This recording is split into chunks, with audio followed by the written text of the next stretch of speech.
Welcome to Wealth Management Forward, the show that talks about how to implement wealth management services into your accounting firm. I'm your host, Rory Henry, Director of Business Development at Arrowroot Family Office. I'm with Rob Santos, CEO of Arrowroot Family Office. Rob, how are you doing today? Great, Rory. How are you? I'm doing great. Thank you for asking. Today, we're going to talk about the ever-exciting topic of life insurance. All right, in today's episode, we're going to cover how life insurance fits into a holistic wealth management strategy. We're also going to cover the exciting commission-free life insurance and annuity policies offered by our technology partners, as well as their no-cost evaluation of old policies. And then lastly, we'll talk about some creative ways that life insurance is being used to start funding retirement accounts. So to start out, Rob, let's talk about how life insurance fits into this holistic wealth management strategy. Sure. So, again, this is just another aspect of people's financial lives that should be brought into analysis for their holistic financial well-being. Life insurance has been a very valuable tool, for lots of people for as long as life insurance has been sold, which has been a very, very, very long time.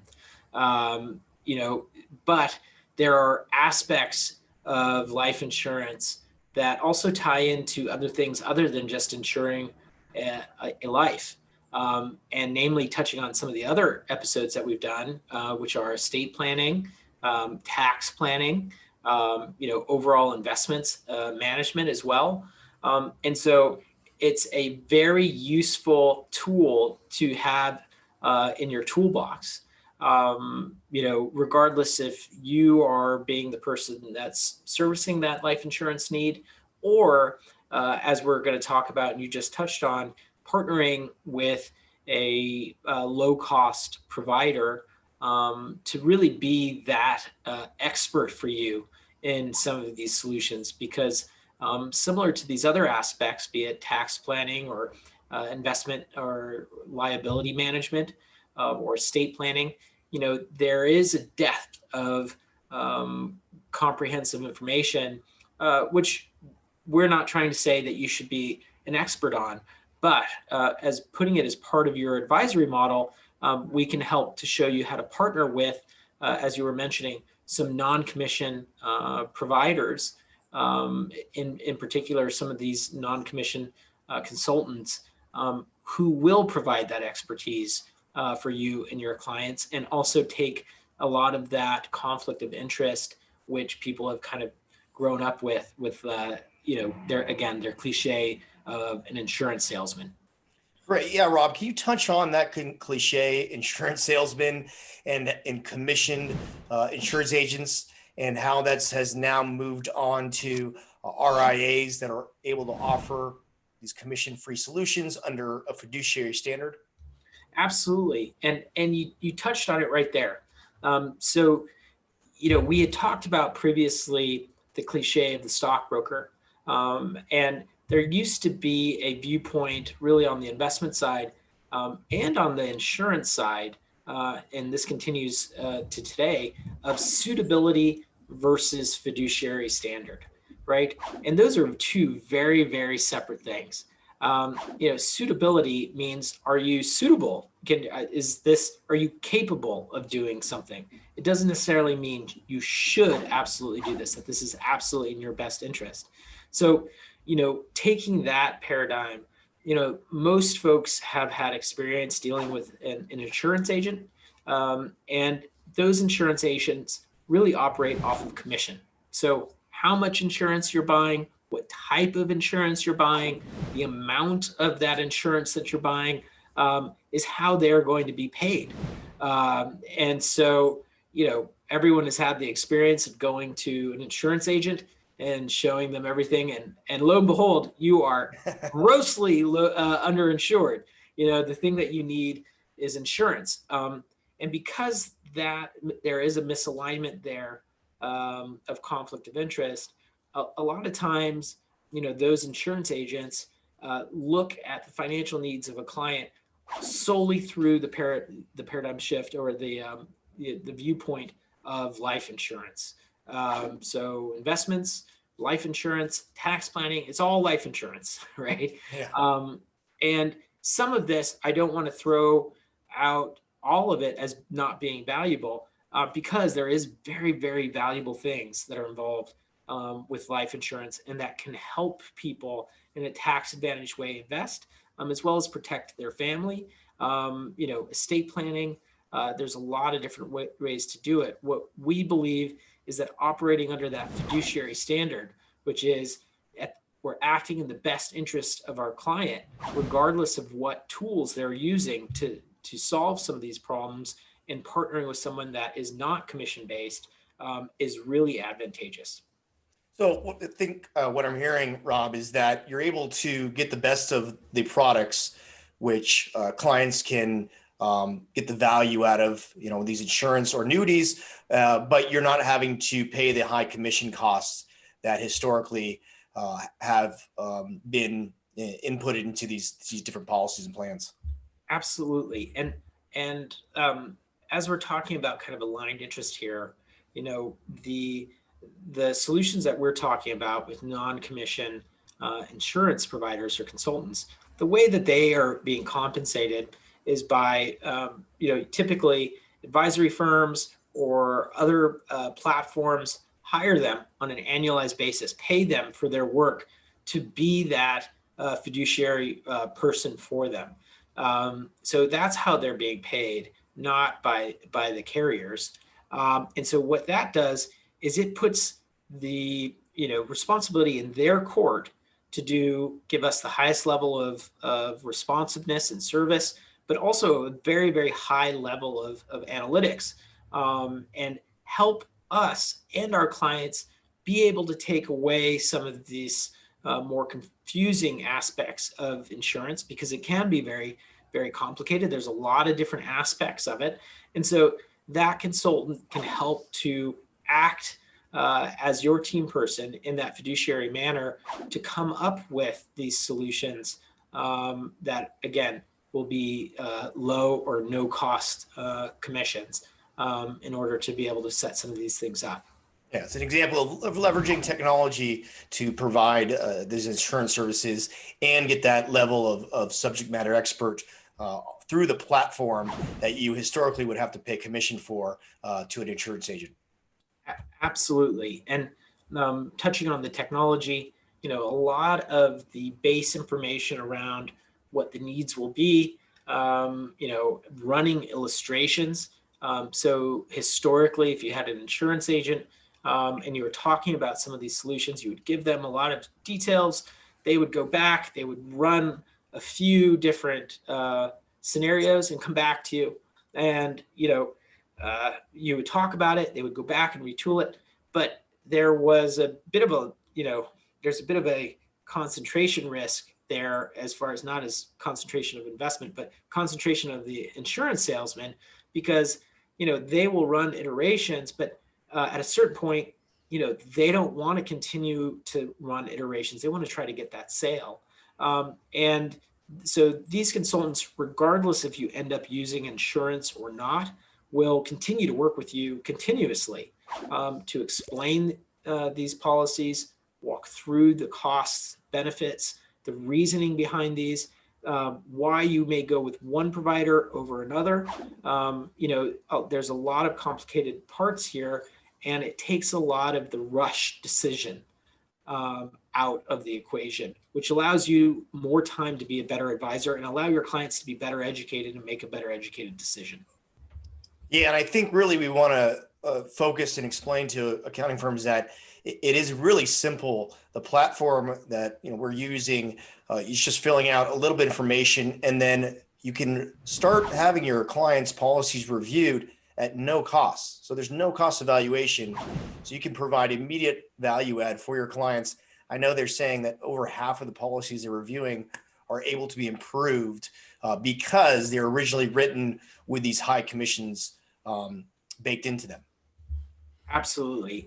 And that's what we have experienced as we've started to go down this road, is that, existing policies, annuities, certainly, anything, whole life policies, universal life policies, anything that was traditionally connected to a higher commission sale usually can be improved upon.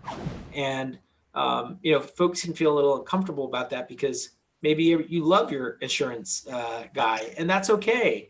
In some instances, plain vanilla life insurance is not a huge commission sales thing. So a lot of times where we won't see that happen is in plain vanilla term. But even in those instances, a lot of the time, you can save money. You can make the policy maybe stronger. You can do different aspects of that policy. And, every dollar that you're saving to your client is added benefit and value that you're giving to that client directly. Yeah, and I think the stats are 1 in 6, savings are in one of these policies. So there's definitely room for improvement in a lot of these old policies that were written with these high commissions. Now, Rob, let me ask you this: how do you monetize some of these services, these policies? If you're an accounting firm, do you do tax planning? Is this something that needs to be done through a financial plan? How do you monetize this service? So there's a few ways to be able to monetize this service. Again, one aspect of this is business management, accounting firms that are starting to add those services, of maybe collection of information and preparation of that information, making sure it's updated every year. That kind of file prep and maintenance prep is something that we see people able to charge on. Another added benefit, and you just touched on this, and we think this is really exciting for accounting firms, is we get the question a lot, is how can we make our tax advisory model more efficient, right? And how can we really add some after-tax results for our clients? And one of those solutions is life insurance. So a huge aspect of life insurance is on being able to make investments within that life insurance policy that are tax advantaged, both for the people that are making that policy, but also potentially for their heirs.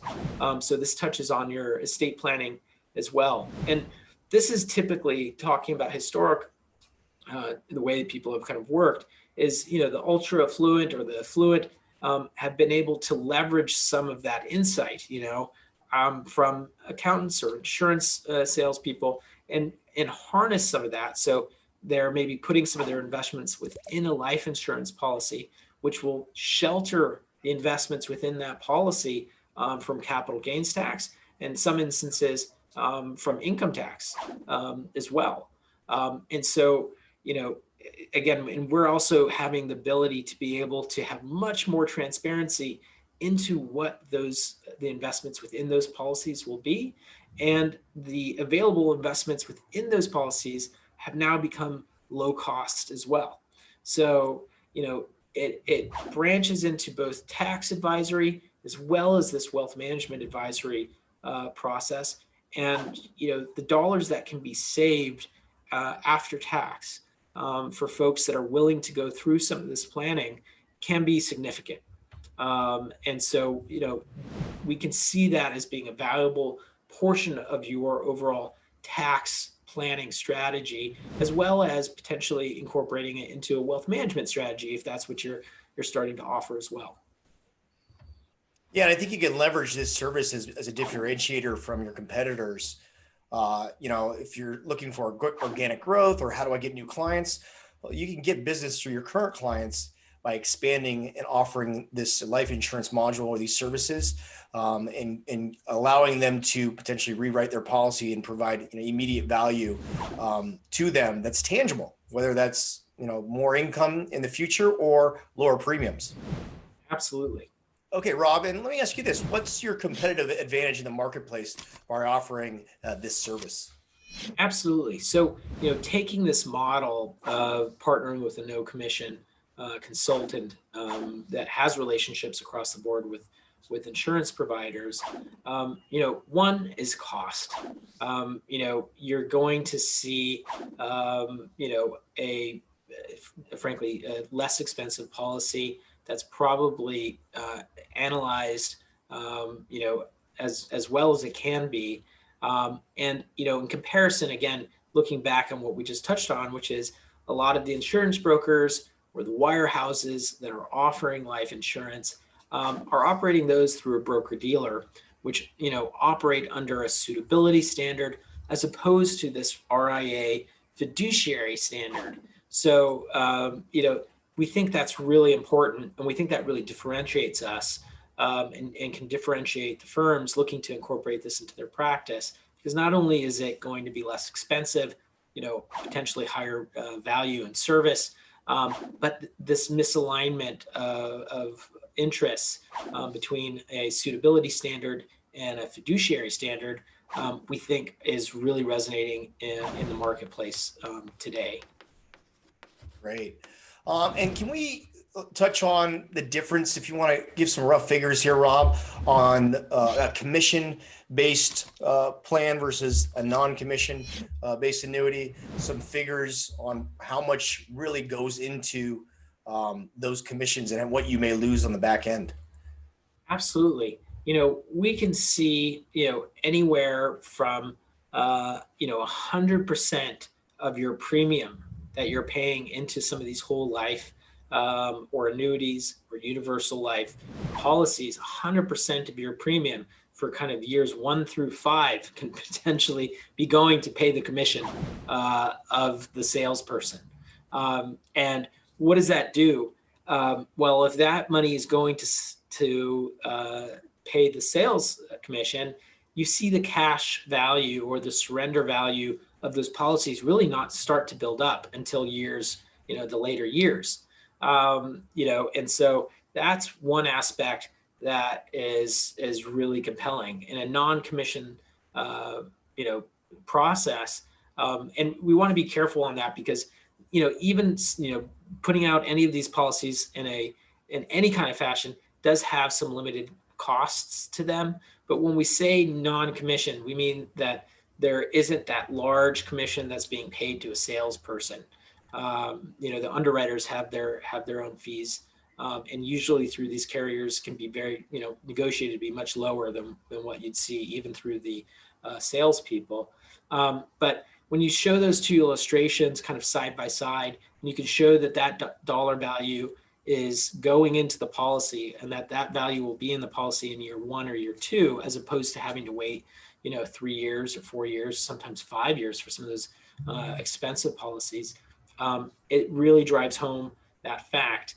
And, speaking about the nature of compounding, that even if it's 2 years or 3 years, the fact that isn't increasing in value in the case of insurance policies that have underlying investments in them, you're losing those 3 years of returns, which set you behind on ultimately the amount of capital that you're going to make on those underlying investments over a time horizon. So those early years really are important to capture returns as opposed to selling, as opposed to going to commissions.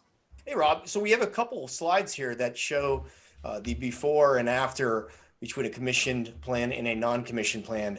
And you can see that the benefit analysis with a current annuity would generate income of $6,677 per year at age 74. With the updated plan, that now becomes $8,238. So a significant increase in monthly income with the no commission annuity. Yeah, no, and that is significant.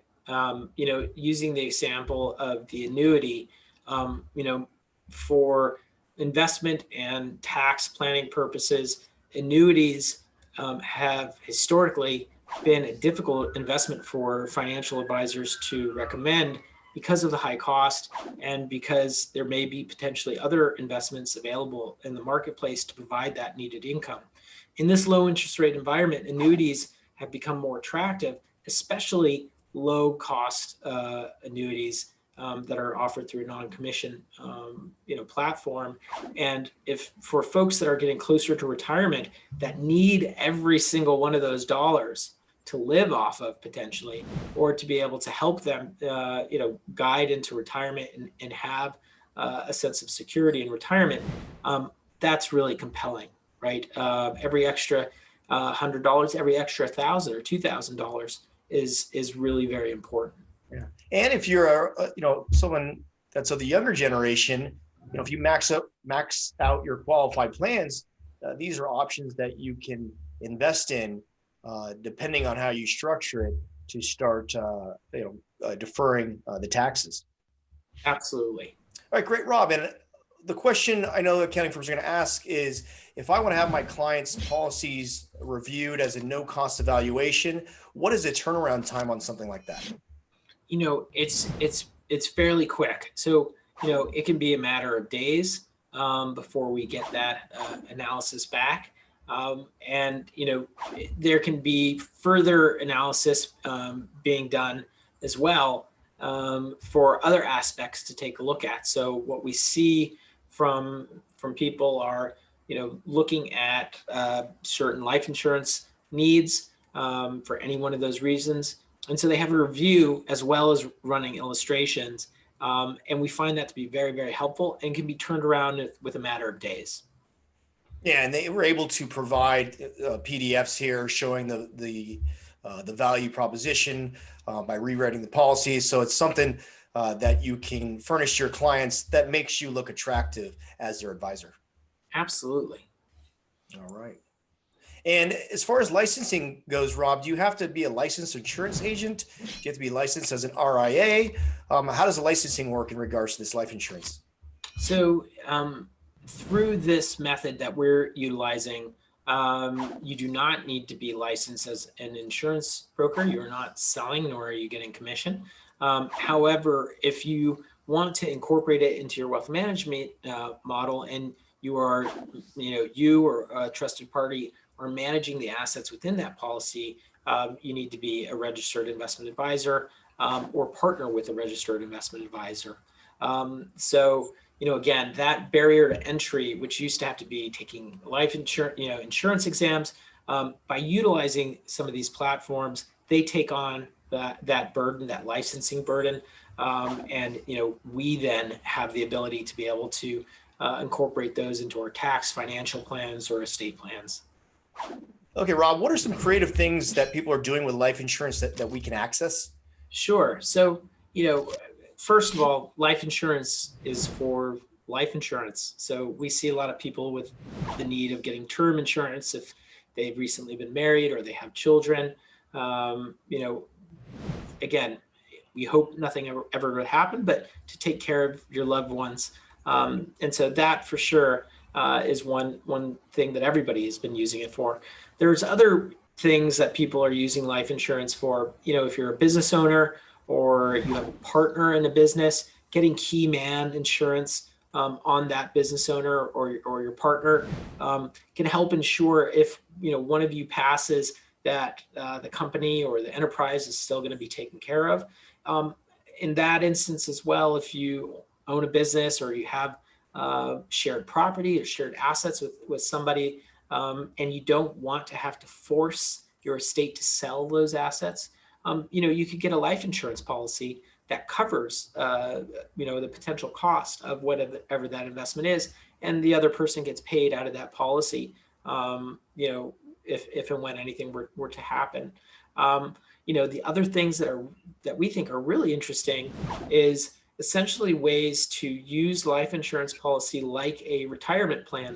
So what we're seeing a lot of people is you can fund a life insurance policy, and you can fund it up front, make investments within that life insurance policy, and then shelter the capital gains, the income off of that, and start drawing income off of that policy almost tax-free for a good portion of the life of that investment, which if you're looking at it through the portal of after tax and wealth management, can be very exciting. Think about the ability of people being able to fund a Roth IRA with as much capital as they would like, and then the remainder of that investment in that Roth capital, the Roth IRA, is tax free. After you get into a retirement age. So some of these solutions, people have historically had to go to deferred compensation plans. They've had to do very expensive tax planning or estate planning in order to try to get the same after-tax result. And because these are now readily available to people, they may be a little bit more complicated than what people are used to. But in essence, you can be able to provide them a very excellent tax efficient way of using their investments, in a differentiated way than what I think a lot of other advisors are doing. And then the last thing I'd touch on is estate planning, in particular around people that have multiple heirs and assets. And, there could be a sizable cost to the estate for selling any of these assets, be it real estate or what have you. Putting some of these things in tandem with life insurance policy, in tandem with your estate plan, can make that transition much more tax efficient and much more liquid for your heirs, as opposed to people that maybe have a high consolidation of their net worth in liquid assets, be it their business or real estate or other holdings. Great, Rob. That makes total sense. And I wanted to mention too, because we've spoken to some accounting firms, long-term care and disability are also commission-free as well. So those are another set of tools that you can use to provide your clients as well. Absolutely. And, a lot of folks that come in with the needs for life insurance and some of these things have parents or maybe a single earner in the family.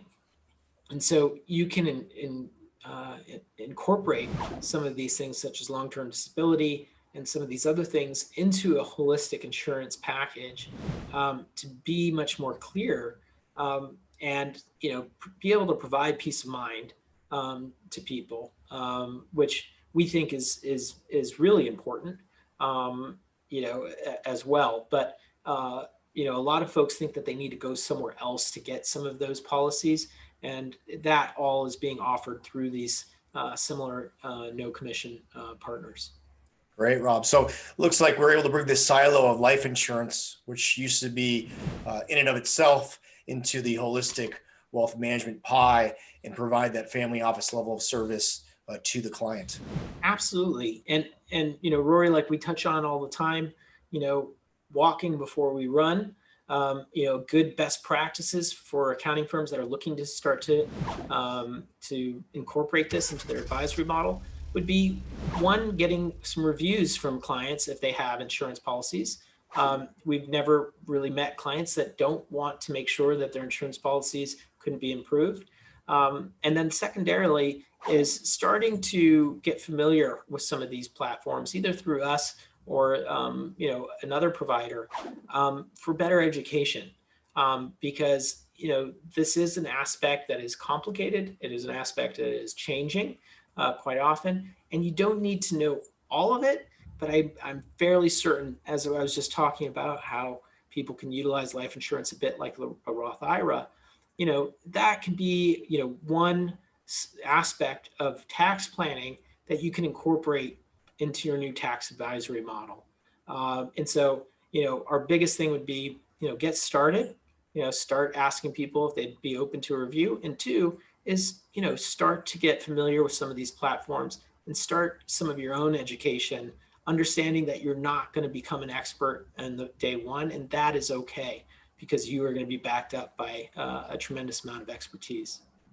Yeah, I agree, Rob. And I would pinpoint the get started, and that's important here. And I think out of all the services that we're going over in our wealth management forward program, this might be the easiest one to get started with, and it could provide a great value add just with reviewing old policies. There's no learning curve there. You get the policy from the client, you submit it through the platform, and you get a response to see if you can improve the situation. 100%. All right, Rob. I appreciate your wisdom today. Appreciate you, Rory. All right. Have a great day. You too. Take care.